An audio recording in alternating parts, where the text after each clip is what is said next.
Welcome to Chillin' 101. We hope this video helps. You will start now.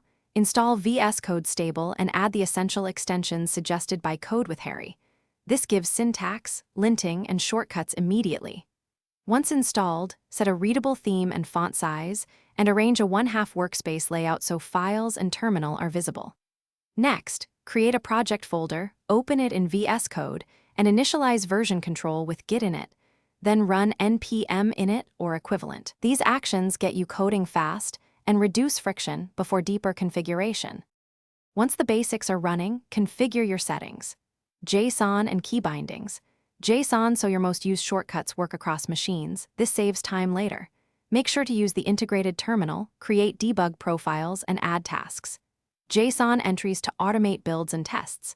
Install LiveServer, Prettier, and ESLint, then enable Format on Save and your linting rules. This enforces style and prevents trivial errors.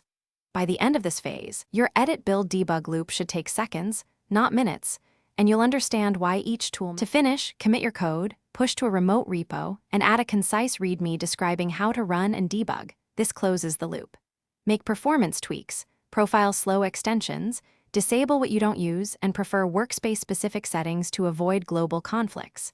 If something breaks, one key troubleshooting tip is to open the developer tools console and the extension host logs.